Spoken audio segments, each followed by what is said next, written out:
Thomas was waiting at the top of his branch. He was waiting for passengers from Birdie the bus, but Birdie was nowhere to be seen.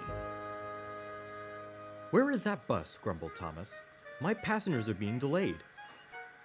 "I'm not sure," replied the driver. "He shouldn't be much longer." "He better not be. We were neck and neck all the way to the river." But before Thomas could say another word, there was Birdie rolling in. "Sorry I'm late," beeped Birdie. "Had a little engine trouble just after Ellsbridge. Didn't stop me, but it sure did slow me down." "I'd say so," replied Thomas. "I've been here for the last 2 weeks, and today takes the cake." "You're not much of a challenge anymore, Birdie. I need a real race." "You'll get one all right, just as soon as I get my engine fixed up." "We'll see about that," said Thomas, as the guard's whistle blew and he puffed away. When Thomas arrived at the station by the river, he wanted to complain about Birdie, but all the other engines were too busy talking about something else. "They say they drove away and what's all this about?" asked Thomas. "Business," said Gordon. "Big, important business. Nothing for a little tank engine to be concerned with." "Some thieves burgled Sir Topham Hatt's office last night," replied Percy. "Yes, that. Thank you, little Percy."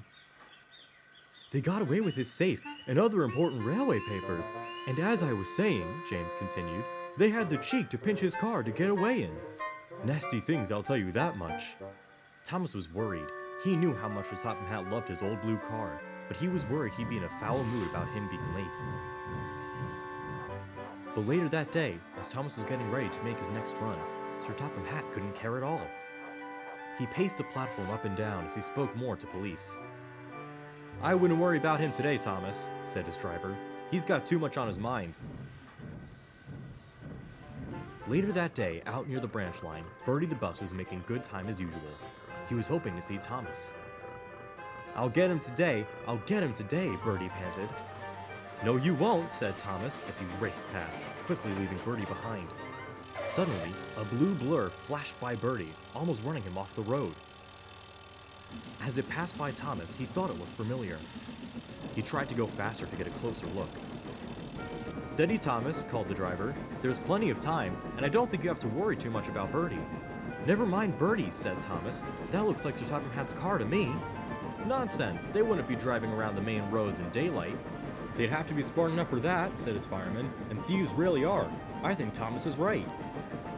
"Why, bless me," said the driver, and Thomas puffed quickly ahead. "That's the car all right, and those two must be the thieves." "Whatever shall we do?" "We need pencil, paper, and something to put a note in," said the fireman. So they wrote a note and stuffed it in the fireman's empty lunch tin.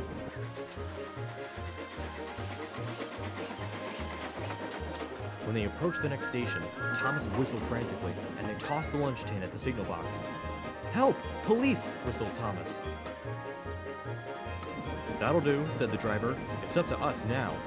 And the chase was on. Road and rail ran beside each other here.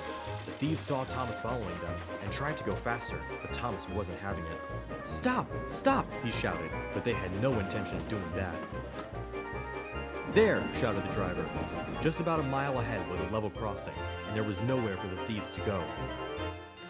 Thomas pounded along faster than he had in a very long time. He was out of breath, but he puffed on anyway. He drew level with them and pushed ahead. The thieves realized what was happening, and the driver hit the gas to try and beat Thomas at the crossing. As they neared it, Thomas realized they weren't going to stop. He shut his eyes and quite honestly was hoping they'd miss, but none of them were that lucky. Thomas's driver applied the brakes, and he was far too late for the thieving scoundrels. "Oh dear," groaned Thomas. "What will Sir Topham Hatt say?"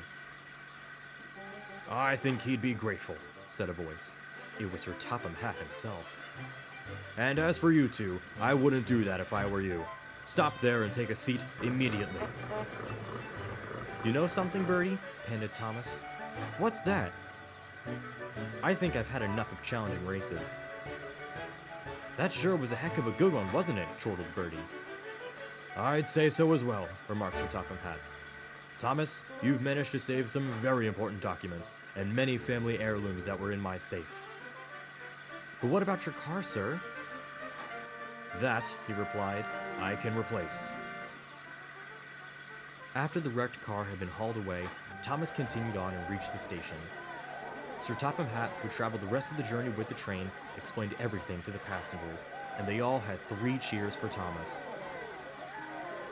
"A long time ago," he said, "Thomas proved himself an integral part of my railway, and once again today, he's proved himself a really useful engine." Thomas smiled as he rested at the platform. He was still quite tired from his race that afternoon, but was proud to be called a really useful engine.